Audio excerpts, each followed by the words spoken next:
Hello friends, कशिश voice channel में आपका स्वागत है। चैनल को सब्सक्राइब और वीडियो को लाइक करना बिल्कुल मत भूलिएगा guys. And episode 3 last episode में हमने देखा था कि डिटेक्टिव उस लड़की को बचाने में कामयाब हो जाता है। फिर हमें एक जगह दिखाई देती है जहाँ पर बहुत सारे बच्चे होते हैं। उसमें से वार्ड नंबर 7 का बच्चा दिखाई देता है जो कि अपनी दूसरे दोस्त से बात कर रहा होता है कि लास्ट नाइट को और नंबर 11 पकड़ा गया है और उसकी हालत बहुत ज़्यादा ख़राब की है। उसे बातें करते हुए एक व्यक्ति देख लेता है। वह वार्ड नंबर 7 को बहुत ज़्यादा मारता है क्योंकि उन्हें वहाँ बात करने की इजाज़त बिल्कुल भी नहीं थी। फिर हमें एक कमरा जेल जैसा दिखाई देता है जिसमें नंबर वार्ड 11 कैद होता है। मूनकॉन वहाँ जब आता है उसे देखकर गो से कहता है कि यह अभी तक मरा नहीं। मैं इसे मारना नहीं चाहता क्योंकि मेरे आने वाले बेबी पर इसका असर पड़ेगा, क्योंकि 12 साल बाद मेरी पत्नी माँ बनने जा रही है। मैं नहीं चाहता कि इसे मारकर मैं अपने बच्चे पर असर डालूं।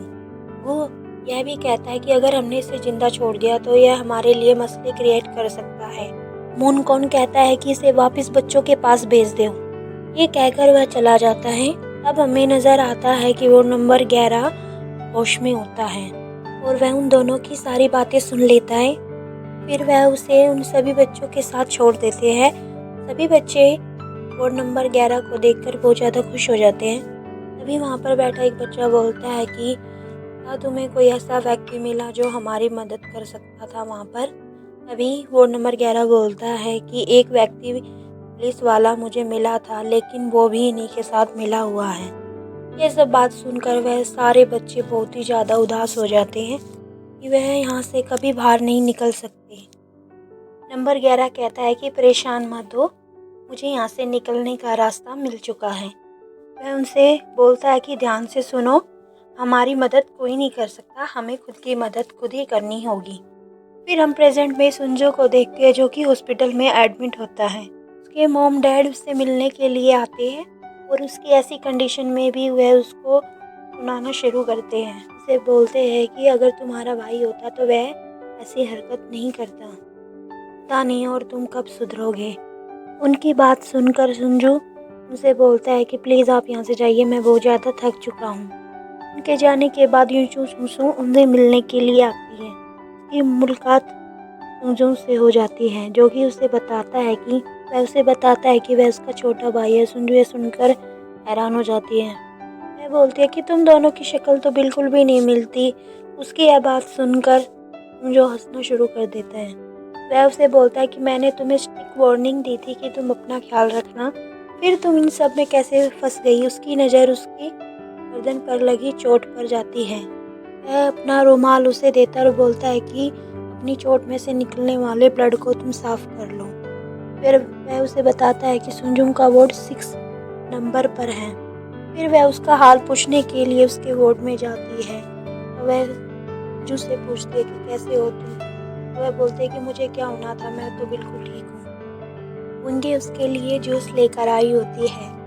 वह जैसे ही उस जूस को रखने के लिए जाती है तो उसकी नज़र टेबल पर रखी हुई ट्रे के अंदर नाइफ पे जाती है। सुंजी उसे देखकर डर जाती है और सुंजू उसे देख रहा होता है। वह सुंजी के पास जाकर उस नाइफ को उठाता है। यह देखकर वो और भी ज़्यादा डर जाती है। तो सुंजू बोलता है कि मुझे लगता है कि तुम उस हादसे के बाद ज़्यादा ही डरने लगी हो। मुझे लगता है कि तुम्हें एक अच्छे से साइकियाट्रिस्ट से मिलना चाहिए जो कि तुम्हारे लिए अच्छा होगा। सुंजी को वह कार्ड देती है और बोलती है कि तुम इस नंबर पर कॉल कर लेना, यह मेरा नंबर है। जो सोचता है कि वह उसके साथ फ्लर्ट कर रही है। फिर वह कहती है कि अगर आपको कोई मदद की ज़रूरत हो तो मुझे याद कीजिएगा, मैं आपकी मदद ज़रूर करूँगी। इसी बीच हम फिर जीवन की मोम को देखते हैं क्योंकि उसकी डेथ के बाद से पागल हो जाती है, क्योंकि पागलों की तरह उसका बर्थडे सेलिब्रेट कर रही होती है। इसी बीच सिस्टम को अपने हांगकांग को एक चिप लाकर देता है। इसमें किलर की रिकॉर्डिंग थी। इसी बीच हमें हॉस्पिटल लेडी ऑफिसर को बातों में लगाकर कमरे की तरफ ले जा रही होती है। वहीं हमें एक छोटा बच्चा नजर आता है जून के रूम में जाता है। उसे देखकर जून के वो ज़्यादा इमोशनल हो जाता है और उस बच्चे को गले लगाकर वह रोना शुरू कर देता है। वह उससे कहता है कि तुम्हारे डैड तुमसे बहुत ज़्यादा प्यार करते हैं और वह उसे कहता है कि मैं तुम्हारी जान बचाने के लिए कुछ भी करूँगा। अपनी आइडिया लगा सकते हैं कि जू ने यह काम अपने बच्चे के लिए किया था क्योंकि उसे पैसों की ज़रूरत थी। उसका फ़ायदा किसी ने उठाया था, उसे पैसे देकर यह काम करवाया था। वह उसकी बाकी की ये बात भी सही थी कि यह मर्डर जू ने किया था।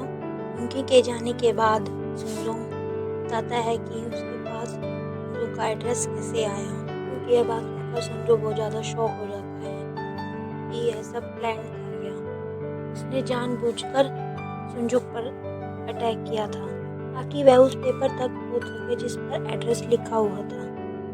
फिर गाइस हमें युंजी दिखाई देती है जो कि बहुत ज़्यादा डरी होती है। वह अपने घर जाती है। उस दिन जो कुछ भी हुआ वह उसे भूल नहीं पाती है। उसे याद कर कर वह बार बार में डरती रहती है। फिर उसे उसकी माँ नज़र आती है। वह अपनी माँ को देखती है और उसे गले लगाकर रोना शुरू कर देती है। उसकी मॉम कहती है कि यह सब कुछ मेरी वजह से हो रहा है, मैं तुम्हें रहने के लिए एक अच्छी जगह भी नहीं दिला सकती। फिर युंकी कहती है कि आपको डिसअपॉइंट होने की कोई ज़रूरत नहीं है। वह अपनी मम्मी को कहती है कि मैं बड़ी हो चुकी हूँ, मैं अपना ख्याल खुद रख सकती हूँ। फिर वह अपना सामान पैक करती है और जिस चिल्ड्रन सेंटर में वह काम करती है वह उसी में जाकर रहना शुरू कर देती है। अगली सुबह हम देखते हैं कि वो हांगकांग उसी पुलिस इंस्पेक्टर से मिलने जाता है जिसे हमने पिछले एपिसोड में देखा था। फिर हमें पता चलता है कि होंग वही पुलिस इंस्पेक्टर है जो कि सुनजो का बॉस है। हांगकांग उसे कहता है कि मैं जानता हूँ कि अब तुम पुलिस चीफ हो, मेरे तरफ से तुम्हारे लिए एक काम है। 20 साल पहले 5 लड़के थे जो कि जेल से भागे थे। मैंने उन्हें जाने दिया था और आज उन्हीं में से एक लड़के ने मेरे बेटी को मार दिया है। उस लड़के का नाम युंजे है।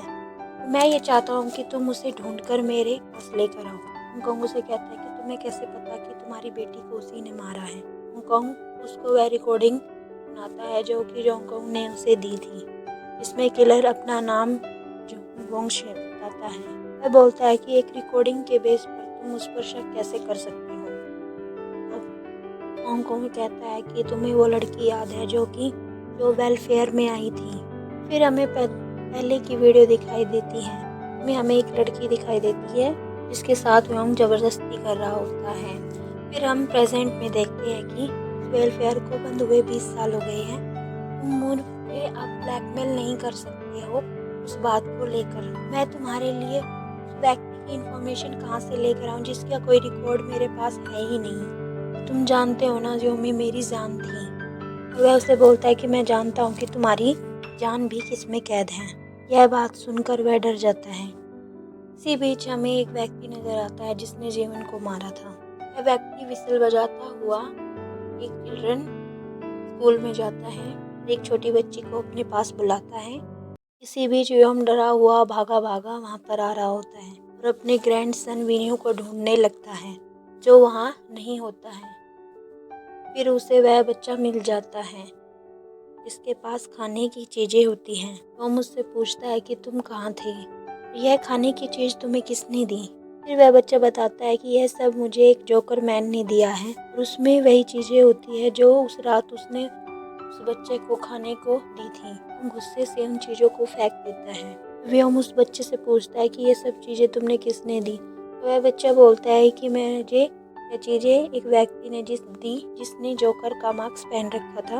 उस बच्चे की बात सुनकर व्योम उस टीचर को बहुत ज़्यादा डांट लगाता है और वह उससे पूछता है कि इसकी मॉम कहाँ पर है।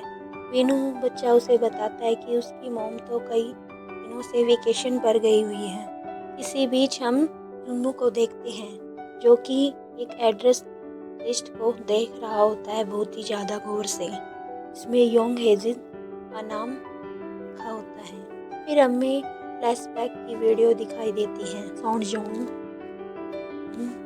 सभी को मैसेज कर रहा होता है तो हेजर उस किलर से बचकर भाग रही होती थी और किलर से बचकर वह झाड़ियों के पीछे छिप गई थी। तभी उसके मोबाइल पर सुमू की कॉल आती है। उस रात योंको को कॉल करने के बाद उसने हेवजन को भी कॉल की थी।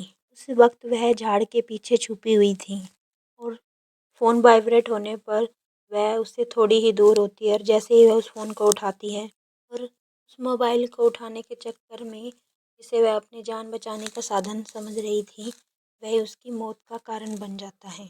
किलर उसे पकड़ लेता है, घसीटते हुए लेकर जाता है और जिस जगह वह उसे लेकर जाता है तो वह जगह वही होती है जेल की।